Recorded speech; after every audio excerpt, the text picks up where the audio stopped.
Ustedes saben, algunos habrán participado en los otros seminarios que hemos hecho sobre el proceso de reformas previsionales que está teniendo lugar en muchos países de Latinoamérica.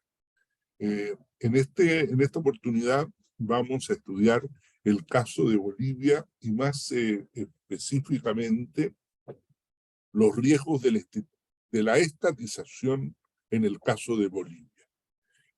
Ustedes saben, digamos, que dentro del mes de mayo deberían estar traspasados la totalidad de los fondos de 2,5 millones de afiliados bolivianos hacia la gestora pública de seguridad social.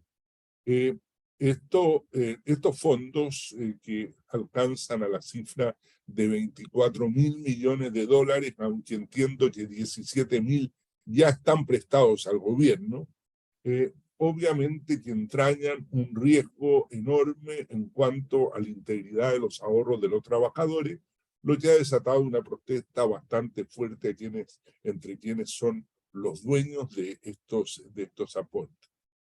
Esto nos hace recordar de alguna forma también el caso argentino, en que lejos, digamos, de mejorar las pensiones, simplemente se utilizaron los fondos para cubrir los déficits fiscales que tenía el país. En el caso boliviano también sabemos cuál es la situación y el déficit fiscal que tienen, por lo cual el riesgo que existe también es muy grande. Para esto contamos con un muy buen exponente y muy conocedor del tema, que es Walter Morales Carrasco. Walter es ingeniero con una maestría en la Universidad Adolfo Ibáñez y la Universidad Católica de Valparaíso de Chile en finanzas públicas.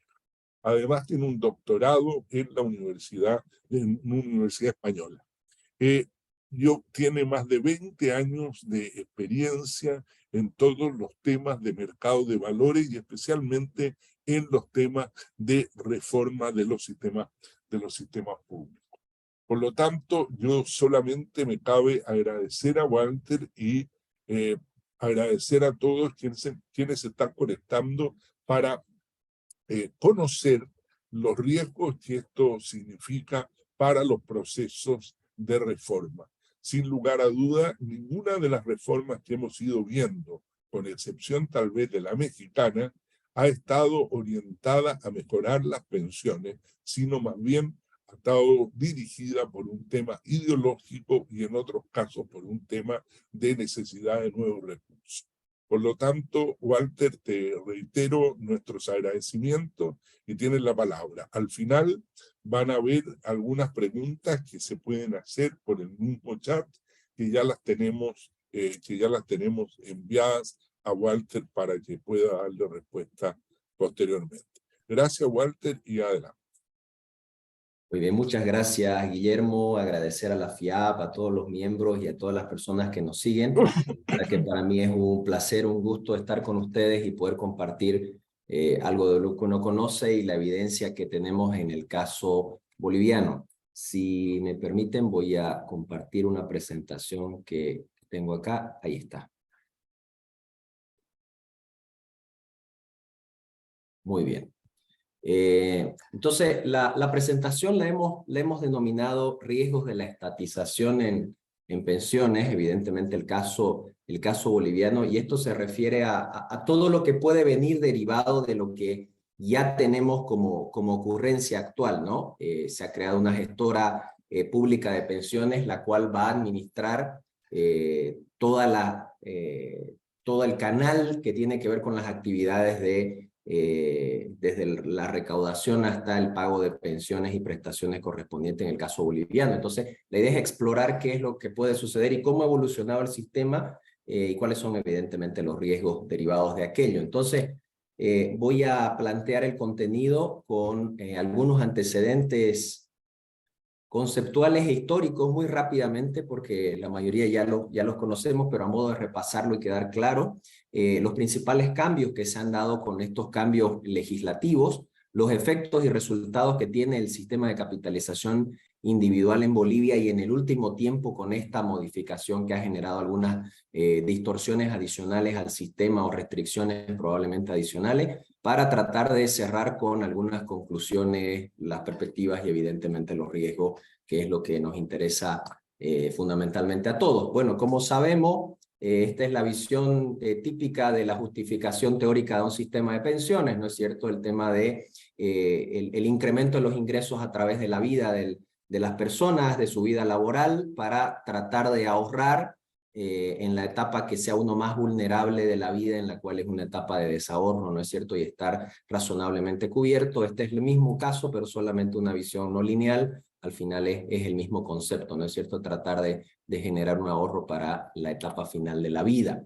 El objetivo del sistema de pensiones, así muy general, ¿no es cierto? Recordar lo que es asegurar precisamente esto que estábamos mencionando, que tengamos una vejez razonablemente digna, mejorar las condiciones de vida de esa población tan vulnerable. Inclusive hay un tema de redistribución e inclusión e incorporar también personas que no estaban cubiertas por la seguridad social en algún momento y tratarlas de incorporar. Y otros que son también sumamente importantes, que son paralelos e inclusive transversales, ¿no? Económicos, sociales e institucionales. En el caso, creo, de la mayoría de los países y en el caso boliviano en particular, en la década de los 90, se alinearon varias cosas, ¿no? Así como se crean las AFPs, se hace la ley de pensiones, se alinean también el desarrollo del mercado de valores, ley del sistema financiero, la ley del Banco Central y cosas similares, de modo de que esto funcione en paralelo y tenga mayores probabilidades de éxito. Como antecedente de lo que tiene que ver con la seguridad social en Bolivia, en el año 55 se desarrolla el primer código de seguridad social bajo un esquema de reparto o beneficios definidos, ¿no es cierto? Como lo conocemos, en el cual los activos son los que financian fundamentalmente a los pasivos para el pago de las jubilaciones, pero sabemos que el sistema de reparto demostró falencias en su aplicación por todos los elementos de desarrollo propios de la sociedad también, ¿no? Elementos demográficos, ¿no es cierto? La mayor expectativa de vida, los financieros actuariales y de administración inclusive, que en el caso boliviano fueron bastante dramáticos, ¿no? Más allá de que, fíjense ustedes, aquí les he traído un gráfico de la estimación previo a la reforma del impacto que tenía ya el pago de pensiones y de jubilaciones a las personas en el caso boliviano, el impacto que tenía sobre el gasto y sobre el porcentaje del déficit fiscal en el PIB, ¿no es cierto?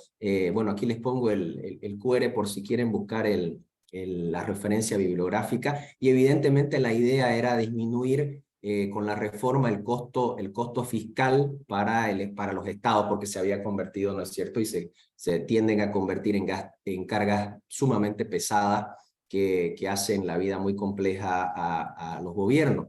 Pero decía que en el caso boliviano sucedió algo adicional, que el sistema de reparto, más allá de los problemas técnicos que haya tenido en su concepción y en su ejecución, hubieron demasiados casos de desfalcos, de malos manejos, de que al final los recursos no estaban o eran insuficientes. Eso aceleró y justificó de manera mucho más contundente que se realice esta reforma, ¿no es cierto?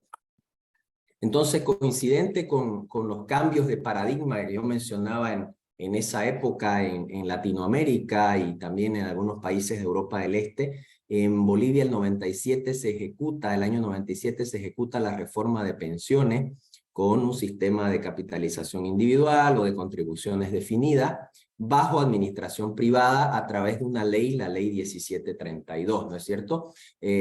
Básicamente estos son los principales países que tienen, ¿no es cierto?, características similares al boliviano. Es marcado lo que decía Guillermo al principio, el caso argentino es quizás un ejemplo no deseado de lo que puede suceder con con este tipo de cambios posteriores a la capitalización individual. Como sabemos, el sistema de capitalización individual, ¿no es cierto?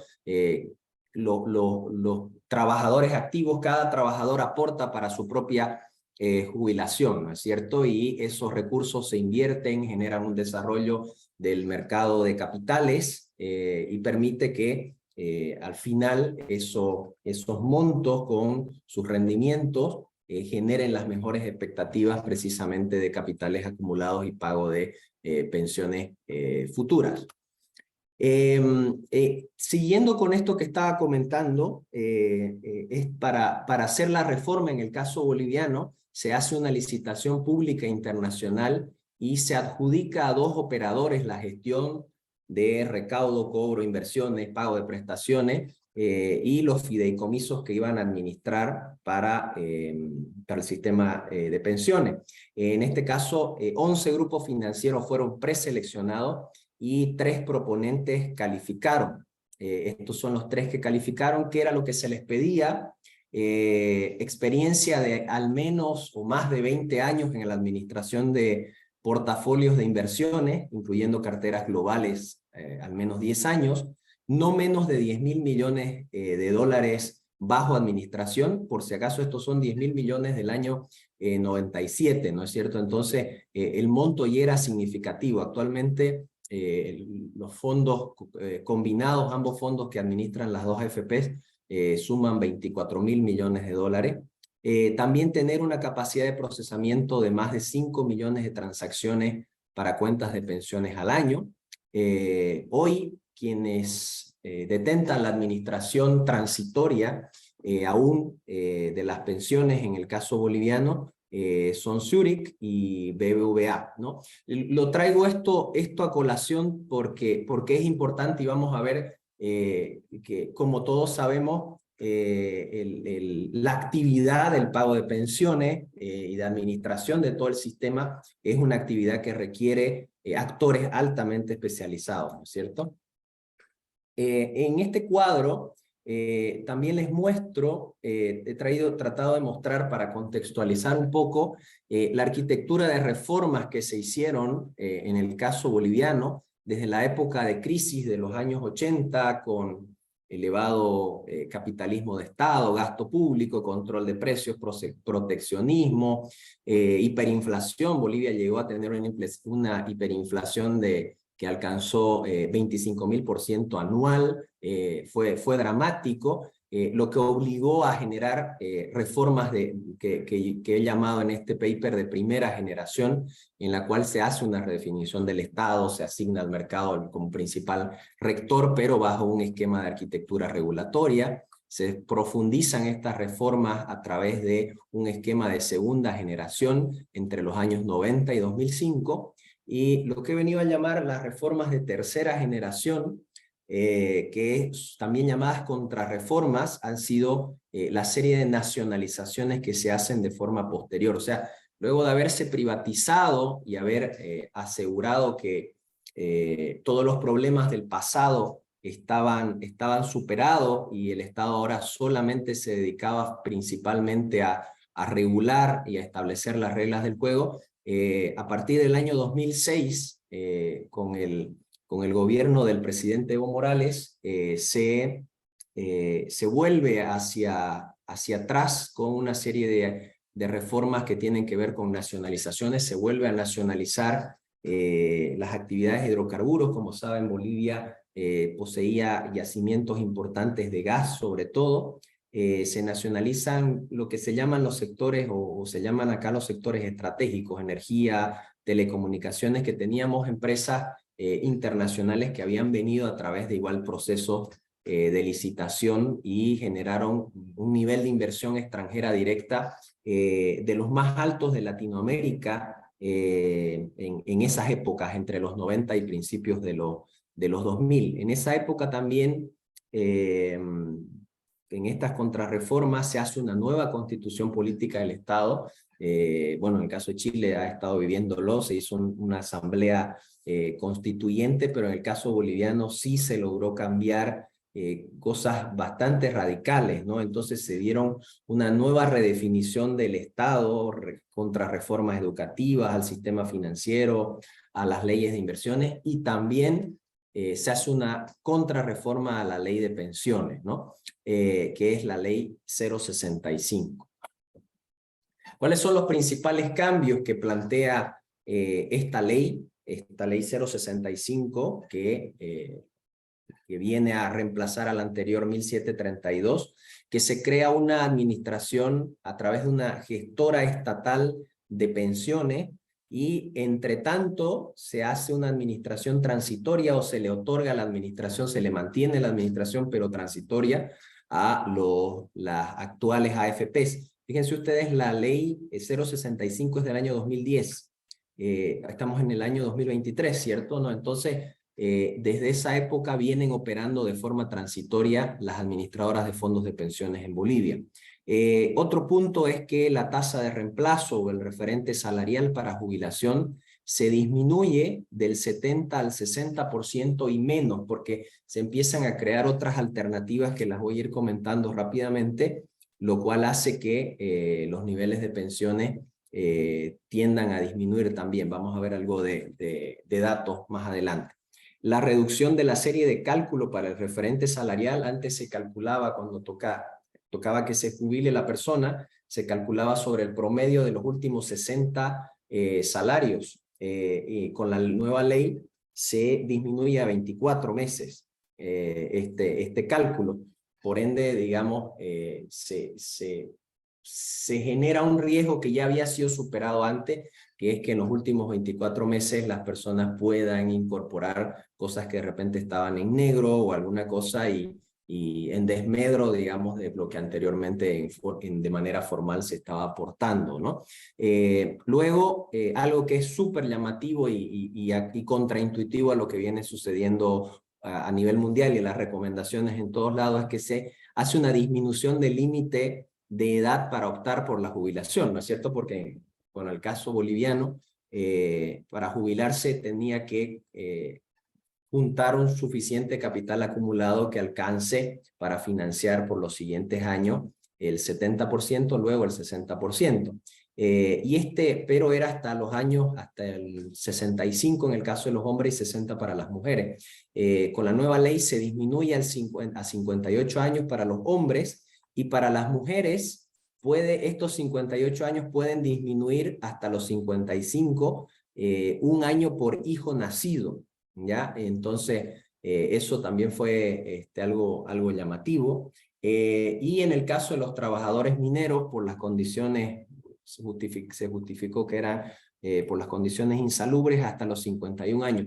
En el caso de Bolivia, el sector minero es altamente, un grupo de presión altamente fuerte. Recientemente se han hecho nuevas concesiones también para ellos, porque, y esa es una de las preocupaciones que hay en el sistema cuando lo vuelva a administrar el Estado, ¿no es cierto? Hay también, como quinto punto en la nueva ley, un incremento de las cargas, de los pagos que se tienen que realizar. La ley 1732 está en esta columna, como ustedes ven. El trabajador aportaba 12.21, con la nueva ley aporta 12.71, y en el caso del empleador 3.71 pasa a 6.71. O sea, lo que hay es un incremento tanto para el trabajador como para el empleador, ¿no es cierto? Lo que se conoce como el aporte solidario. En la medida que yo paso ciertos tramos de ingreso también, por ejemplo, como cotizante, yo voy aplicando a este 0.50, y adicionalmente voy aplicando a ciertas escalas. En la medida que gano más, aporto más también a este fondo solidario. Es un fondo adicional que se creó con el objetivo de ser un pilar solidario, solo que en el caso boliviano lo aportan tanto el trabajador como el empleador. O sea, en resumen, esto es un impuesto encubierto, ¿no es cierto? Como sexto punto, una presión sobre la masa de independientes y personas que tienen otros ingresos. los afiliados al sistema eran fundamentalmente independientes. Los independientes no existía una clara obligatoriedad en el aporte, y eso sí, la ley 065 incorpora temas de alquileres, de dividendos, dietas de directores, prima, incluso aportes para los extranjeros y personas mayores. También la figura del consultor, las personas que hacen actividades profesionales al sector público o al sector privado también de manera independiente, pero que tienen contratos específicos y deben ser registrados en las AFPs para control. Y antes había una evasión importante ahí. Hoy se ha generado una obligatoriedad explícita al respecto. También se crea el concepto de gran invalidez para el caso mayor al 80%, con el incremento de un salario mínimo nacional. Y finalmente un elemento que con las AFP se lo venía trabajando y se lo venía planteando al regulador, que se incorpora en la ley, fue la posibilidad de cobros de la mora, ¿no es cierto?, vía penal coactiva. Esto ha generado sí efectos muy positivos, porque ante la inicial mora ya la AFP puede iniciar procesos coactivos penales, ¿no? Lo cual genera que se pague de manera bastante más rápida y expedita. Luego, la incorporación de esquemas de buen gobierno corporativo es muy interesante, está en la ley. Sin embargo, si bien existen esquemas de buen gobierno corporativo, existe también presión de los sectores sociales para participar en los directorios de la gestora, ¿no? Por ejemplo, la Central Obrera y grupos potentes o muy fuertes de presión, los mineros, para que estar en la directiva de la gestora, lo cual evidentemente genera conflictos de interés, al menos son riesgos de conflicto de interés, ¿no es cierto? O conflictos de interés potencial. Los límites de inversión son similares a la anterior ley, excepto porque se incluye un 5% en instrumentos sin calificación de riesgo. Luego se disminuyen las inversiones en el exterior, y ahora actualmente son 0. En Bolivia está prohibido que las AFPs hagan inversiones en el exterior, o sea que eso, como sabemos, disminuye las posibilidades de diversificación y de opciones de rendimientos también. La licitación para las aseguradoras por las coberturas de riesgo laboral y común, y la conformación de tribunales médicos calificadores para evaluar los grados de invalidez, que reemplaza a lo que antes era lo que se conocía como entidad encargada de calificar. La mayor parte se ha ido reglamentando sobre la marcha en estos 13 años, ¿no? Esos son los principales elementos. Aquí yo lo que traigo es cómo ha evolucionado desde el inicio de la reforma, de pasar del sistema de reparto al sistema de capitalización individual el año 97, cómo ha evolucionado el número de asegurados o afiliados, ¿no? Y lo he dividido en dos partes, ¿no? La primera, a ver cómo funcionaba el sistema de inicio antes de la nueva ley, y la última parte ya con la nueva ley en estos últimos 13 años. Lo que se ve es que evidentemente el sistema de capitalización individual, el sistema integral de pensiones que tiene el país, ha generado un incremento notorio de jubilados en estos 26 años, una madurez del sistema, una dinámica económica importante que ha generado esto, y esta obligatoriedad incremental que decía que se da con la nueva ley, que en los puntos que mencionaba hace unos momentos. Sin embargo, existe un incremento exponencial de la reserva, esto sin un estudio de contrastación actuarial. O sea, existe un buen nivel de fondos actualmente en el sistema, que probablemente a priori uno pudiera decir que es por demás suficiente. O sea, se ha acumulado un nivel de ahorro en los fondos de manera interesante, pero no tenemos contrastación actuarial al respecto para ver la viabilidad de por qué se cobra 0,5 en el Fondo Solidario, 3% para el aporte patronal y ese tipo de cosas. La tasa de crecimiento de la afiliación generalmente superiores al crecimiento del Producto Interno Bruto, aunque tendiendo a disminuir o estabilizarse, ¿no es cierto? En el último tiempo un poco más todavía porque han habido una serie de ruidos, ¿no es cierto?, con esto de que la gestora empieza a funcionar ya. El desafío fundamental, la informalidad en Latinoamérica. El caso boliviano, fíjense ustedes, es bastante dramático. Casi el 83% de porcentajes de trabajadores empleados son informales en el caso boliviano. Entonces esto, por un lado, muestra las dificultades que enfrenta el mercado laboral y lo que se desenvuelven las administradoras de fondos de pensiones, aunque por otro lado, si existieran políticas adecuadas que incentiven la formalización, es un desafío, un potencial interesante. Fundamentalmente los asegurados están en lo que se conoce como el eje troncal del país, en La Paz, Cochabamba y Santa Cruz, fundamentalmente explicado porque son las ciudades con mayor nivel de desarrollo. Santa Cruz tiende a crecer muy por encima del PIB de Bolivia generalmente, entonces eso se refleja ahí. Ahora, esto es importante.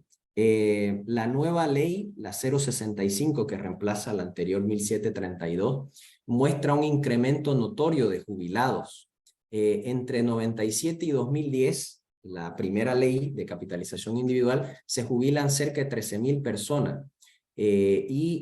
A partir de la ley 065 se jubilan 181.234. El crecimiento del número de jubilados al año casi se ha sextuplicado.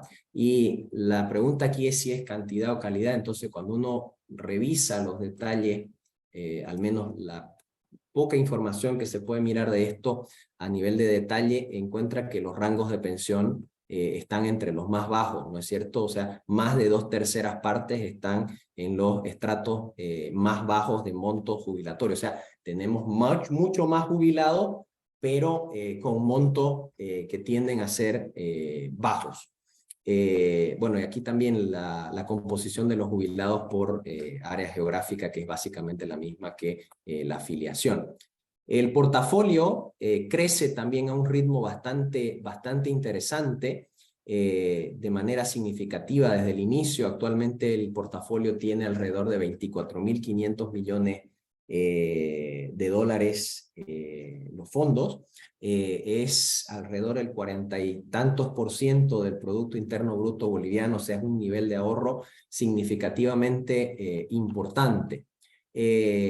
Otro elemento, la rentabilidad generada por las inversiones que ha conseguido incrementar el fondo. Esta es una simulación que he hecho para más o menos el promedio de afiliados hasta finalizar su vida de aportante, que es lo que más o menos se replica en casi todos los países con capitalización individual debidamente diligenciada. Más del 50% está explicado el acumulado del fondo por la rentabilidad. Luego, este es un paper en el cual se trató de demostrar si la reforma de pensiones, pasar del sistema de reparto al sistema de capitalización individual, generó efectos positivos en el crecimiento. Los fondos de pensiones, a través del canal del mercado financiero, generaban un efecto en el crecimiento, y lo que hemos encontrado es que cuando interactúan los fondos de pensiones con la deuda pública, con el mercado de capitales, con la gente los profesionales que hacen trading, con los créditos y con los depósitos del sistema financiero, los efectos son positivos y altamente significativos. O sea, en resumen, la existencia de los fondos de pensiones ha sido favorable al crecimiento en el caso boliviano. Un poquito más de detalle: fondeo significativo para el sistema financiero. Fíjense ustedes cómo pasa el nivel que tenía el sistema financiero el 97 al último dato, que es el cierre de marzo 23. de manera importante. Y aquí es el nivel de fondeo que tienen las entidades financieras bancarias de lo que reciben de las AFP sobre el total de su fondeo en depósitos, ¿no? En promedio, el sistema financiero boliviano se fondea casi con la mitad a través de los fondos de pensiones. Pues eso ha incrementado también su capacidad de otorgar créditos y evidentemente su solvencia. Hay un desarrollo importante en los primeros años, sobre todo hasta el 2018, del mercado de valores, los montos negociados en bolsa, aunque en los últimos años, por la pandemia y otras cosas, en la nueva ley, se ha visto un poco reprimido el mercado de valores. Tampoco es algo que desafortunadamente el gobierno que bueno, inicia funciones a partir del año 2006 y prácticamente el mismo partido se mantiene hasta ahora con la excepción del año del gobierno transitorio, el 2020, este gobierno no ha incentivado mucho el desarrollo del mercado de valores, entonces eso ha generado que no haya tampoco mayor desarrollo y la Bolsa Boliviana de Valores, fíjense ustedes que muy poco transa en renta variable, esa es otra limitante importante para los rendimientos de las AFPs. Hay muy poca diversificación en la oferta de instrumentos y emisores, por ende, ¿no? Otra cosa, el aporte a la economía, el 69% se encuentra en el sector empresarial, con una concentración muy fuerte en el sistema financiero, como decíamos. De ese 69%, más del 50% es la banca. Entonces la diversificación es el talón de Aquiles, aunque reduciéndose. ¿Por qué digo esto? Porque inicialmente alrededor del 70% del portafolio se invertía en títulos del Estado. Actualmente está alrededor del 30%. Eso no es significativamente alto, pero un entorno como el actual de poca liquidez, el Estado viene captando de manera, digamos, casi sostenida de los fondos de pensiones para financiar el gasto público y la inversión. Por lo anterior, entonces, dadas las condiciones de sistema, de contexto, la rentabilidad real viene cayendo. El promedio de rentabilidad real del sistema en los 26 años alrededor del 5%, pero ha venido en picada y es evidentemente una de las críticas, no solo en Latinoamérica, sino también en Bolivia, a la rentabilidad de los fondos de pensiones, solo que en el caso boliviano, como les digo, hay un contexto mucho más complejo para inversión, mucho más restrictivo para invertir. Entonces, para ir finalizando, el cambio de un sistema de reparto al actual de capitalización individual nos ha dado resultados positivos y conceptualmente ha sido viable siempre y cuando las condiciones lo sustentan, ¿no? Todo es perfectible. La evidencia apoya significativas mejoras de la administración a favor de la gestión privada, con regulación diligente, pero técnica sobre todo, ¿no? Mayor seguridad, objetividad y transparencia en el manejo es algo que la gente acá mucho valora. La posibilidad de que uno pueda imprimir su estado de cuenta previsional y saber cuánto tiene invertido, los rendimientos, solamente con apretar un botón, con un clic o ir a la misma oficina, que es son oficinas privadas, ¿no es cierto?, que tienden a ser generalmente mejores que las oficinas públicas. Debilidades en cuanto a la nivelación y obtención de pensiones a la baja, ese esquema redistributivo de incorporar este fondo solidario o un impuesto encubierto, una significativa acumulación de reservas. Y para cerrar, ¿cuáles son los riesgos de este nuevo cambio de la estatización? Fíjense ustedes que esta última normativa que fija como plazo este 15 de mayo para el traspaso de todo lo que es la administración de las AFPs a la gestora estatal, es la sexta ampliación de plazo, ¿no? Desde el año 2010 hasta mayo 2023 para constitución y funcionamiento de la gestora. Han habido bastantes dificultades de integración informática y de desarrollo en la propia gestora, idas y venidas entre cómo se manejaba el tema el asunto de los sistemas, complicaciones varias en la transición, ¿no? Legales, financieras, operacionales, con el tema de las aseguradoras también. Hacia el largo plazo, lo que uno ve es desincentivos y mayor carga para el sector privado y para el creciente sector público también. Bolivia tiene alrededor de 600.000 funcionarios públicos, el gobierno. Conflicto de interés, porque el Estado se va a regular a sí mismo, ¿no es cierto? La gestora va a depender del regulador en pensiones, que básicamente es el mismo Estado.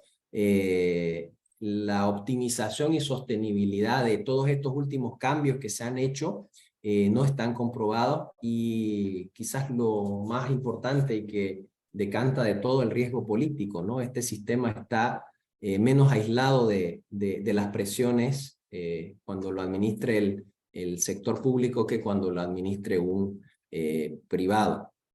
Y bueno, eso sería lo que tengo por ahora.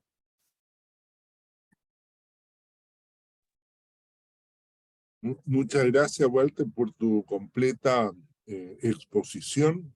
Yo creo que realmente nos debe tener muy alerta, especialmente con el último punto que tú mencionaste, que es el riesgo político. Cuando se traspasan a todos los fondos, los 24.000 millones de dólares a un país, a un Estado que está con déficit, bueno, el riesgo ya más o menos sabemos cómo puede ser. Yo quiero dar paso, digamos, a las preguntas que tú mismo tienes, y no sé si las has seleccionado, Walter, Sí, para que las claro que vayas sí. viendo. Yo prefiero Claro que que lo sí. veas así. Ya.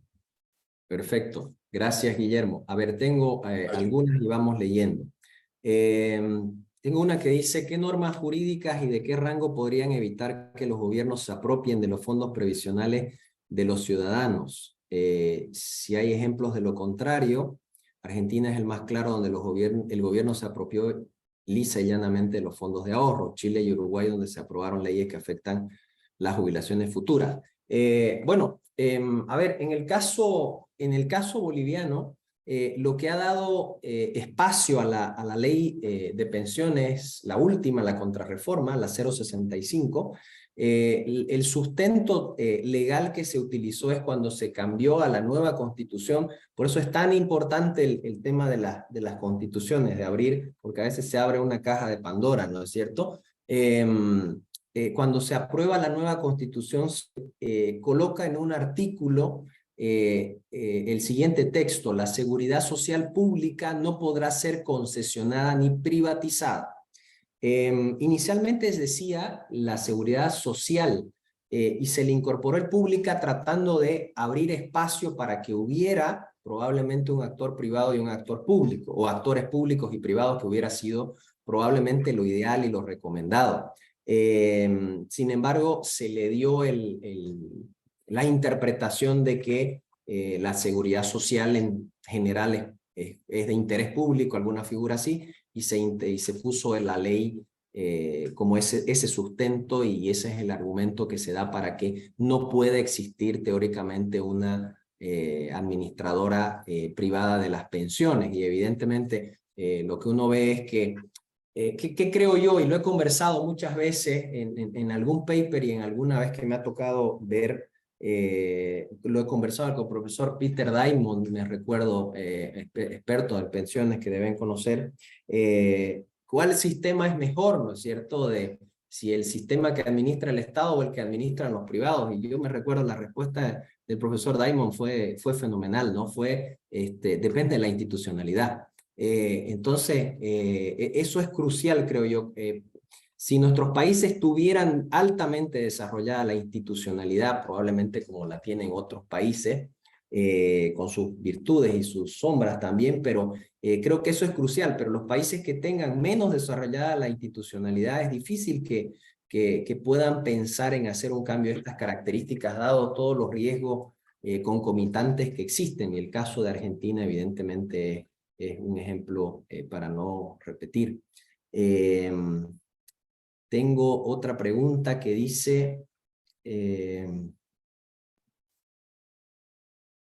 El interés por estatizar los recursos de la seguridad social si han sido con el objeto de mejorar la calidad de los servicios y de las pensiones o para expropiar los sueldos y salarios, dice, ¿no? A ver, uno entiende que lo más probable es que sean móviles políticos desde un punto de vista de concepción, ¿no? El gobierno actual en funciones que viene desde el 2006, como decía, tiene una concepción de que el Estado tiende a hacer todo, ¿no? Podremos discutirlo algún rato, un momentito muy corto, porque no deja mucho espacio la evidencia empírica, ¿no? No soporta la evidencia empírica el argumento de que el Estado sea mejor administrador que el privado en la mayoría de los casos, casi ninguno.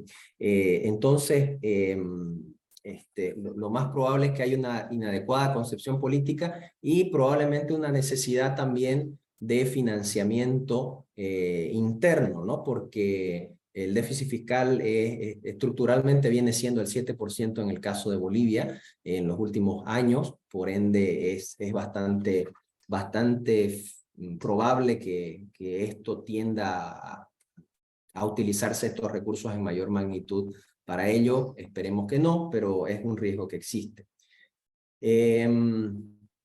¿Qué riesgos se ve para Chile en el caso de la potencial estatización de fondos previsionales en el marco del actual proceso constituyente?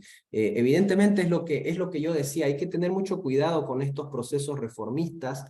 Yo tengo un paper sobre inestabilidad política y reformas también, en el cual las reformas tienden a responder a elementos de inestabilidad política, de descontento social, pero también hay que tener mucho cuidado, ¿no? Porque a veces por apurar las reformas o no hacerlas adecuadamente pensadas, adecuadamente analizadas, de manera principalmente técnica, más que al calor de la política o de la agitación social, es que pueden generar riesgo que la evidencia nos dice que más adelante este tipo de reformas mal desarrolladas, mal encaminadas, generan efectos por el contrario adverso. La última pregunta que tengo acá de las notas: ¿cómo sería en Chile si compitieran las AFP con una estatal? Bueno, ustedes quizás lo sepan mejor, pero a mí me parece una solución muy interesante, mucho más política que técnica, si ustedes quieren, pero técnicamente no está tan mala, porque si es que existe un gobierno que cree firmemente que el sector público lo va a hacer mejor, lo mejor sería que compita con el sector privado y lo demuestre. Quien va a decidir es el dueño de los aportes, ¿no es cierto? Yo me voy a ir a la AFP que me brinde mejor servicio, mejor rentabilidad, etcétera, etcétera, ¿no? Y sí, creo que básicamente esas preguntas son las principales que puedo ver. Eso, Francisco. Muchas gracias, Walter, por tu presentación. Creo que ha sido muy interesante. Todavía estamos temprano. Si hay alguien que quiere hacer una pregunta más, abajo en la parte inferior aparece el tema preguntas y preguntas, y por lo tanto, si alguien quiere hacer alguna, que lo haga de inmediato, o si no, vamos a dar por terminado y agradecer nuevamente a Walter. Parece que están llegando preguntas. Tú lo estás viendo, Walter, ¿no es cierto? Sí, justamente la estoy abriendo. Aquí tengo. ¿Se hicieron estudios actuariales, pregunta Pedro, que soportaran estos cambios al sistema o solo fue un tema de gasto público?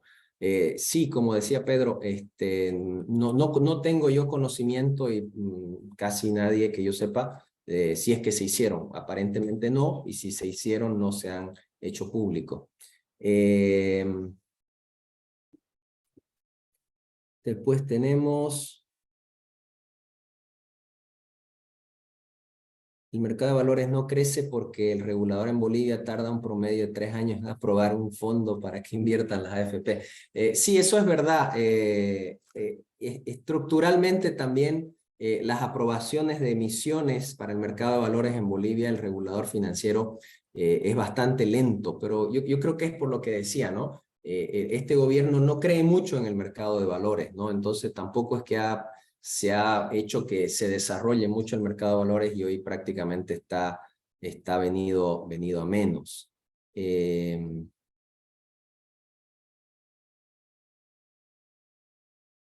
En el caso peruano, dice, va el mismo camino que Bolivia, teniendo en cuenta tantos retiros que se han autorizado. Sí, yo creo que, el caso de los retiros que fueron emergentes de la pandemia fue algo sobre lo que escribí también, y bueno, he visto que también la FIAP se pronunció al respecto y estoy totalmente de acuerdo. Aquí se ha abierto una caja de Pandora, ¿no? Con el tema de los retiros y no se le explicó adecuadamente a la gente que si bien son mis recursos para la jubilación, no son mis recursos para otra cosa, ¿no? Entonces, desafortunadamente son usualmente los políticos los que buscan este tipo de salidas que no son técnicas. Yo entiendo las necesidades que se generaron en la pandemia en nuestros países y las urgencias. El tema es que no era un asunto que lo deban solucionar con los recursos que están destinados a otra cosa. Es algo que deberían dar solución los gobiernos por otras vías, no por la vía de las pensiones, ¿no? Y el caso peruano sí que han sido muchos retiros. En Bolivia solamente fue uno y no, les comento que no fue significativo los montos, fueron muy, muy pequeñitos en proporción al portafolio, casi nada.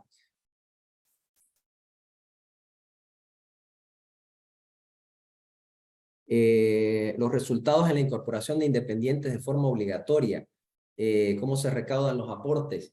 Sí, es una forma muy parecida al caso de los dependientes, solo que como hay varios tipos de contrato, existen los consultores en línea, consultores por producto, que así se llama según la norma. Algunos tienen que registrarse en la FP y se hacen los controles para que cada que toca el pago de parte del independiente, la FP genere digamos que la necesidad o la posibilidad de que se pueda hacer ese pago que corresponda, ¿no? La deuda presunta. Y ha generado un incremento notorio de los independientes que antes no existía. Evidentemente sigue existiendo cierto nivel de evasión, pero al menos en los contratos más formales y sobre todo con entidades públicas, ha dado buenos resultados. Considerando la problemática de divisas y reservas internacionales que se está viviendo en Bolivia, ¿afectaría la estabilidad del sistema previsional? De alguna manera está relacionado en el sentido de que, por ejemplo, las AFP en Bolivia no pueden invertir en el exterior, precisamente porque sería una salida de divisas, ¿no es cierto? Yo no creo que en el corto plazo, hasta que Bolivia no pueda solucionar esos problemas estructurales que están haciendo que las reservas hoy sean bastante mínimas, se abra la posibilidad de inversiones en el exterior. Ahora, lo que hay que tener cuidado en la estabilidad del sistema es el sistema financiero. Por lo que decíamos, ¿no? Que casi el 50% del fondeo hacia el sistema financiero lo dan las AFPs.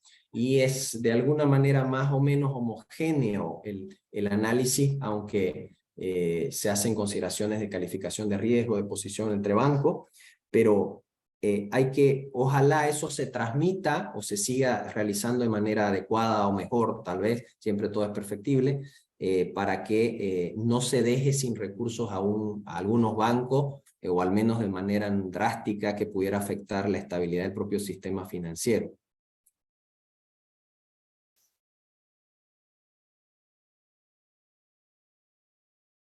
¿Qué más?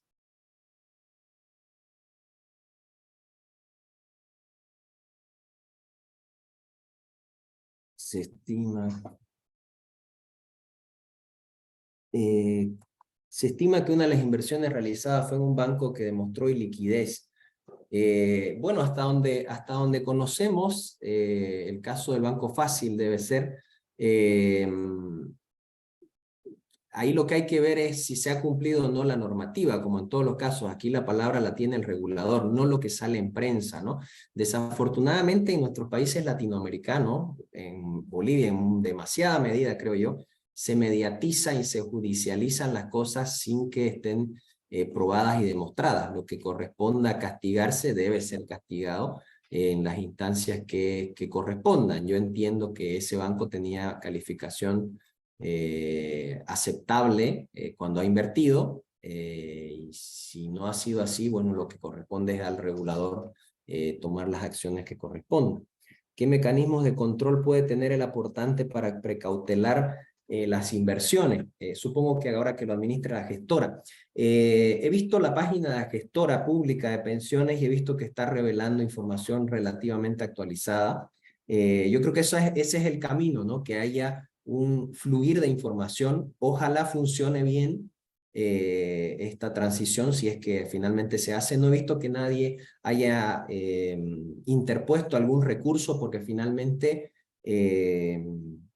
lo que se está haciendo de alguna manera podría lecturarse como confiscación, ¿no? Porque los aportes son privados y es un cambio de las reglas del juego para el aportante, entonces debería haber sido al menos consultado. Pero bueno, dado que no ha sucedido nada de eso, esperemos que la gestora continúe funcionando de manera razonable. Ahora la preocupación, como decíamos, no es un gobierno específico, sino es la política en general, porque la evidencia nos ha mostrado que estos sistemas en el tiempo tienden a no funcionar en nuestros países, o al menos hasta que la institucionalidad no esté adecuadamente solventada, ¿no? Parece que ya no hay más preguntas, Walter. Quisiera entonces agradecerte por tu presentación y agradecer a todos quienes nos han acompañado, a todos los asistentes de este webinar, y lo esperamos en los próximos seminarios que oportunamente les avisaremos. Muchas gracias a todos y gracias nuevamente, Walter, por tu magnífica Gracias. presentación. Hasta luego. Adiós a todos.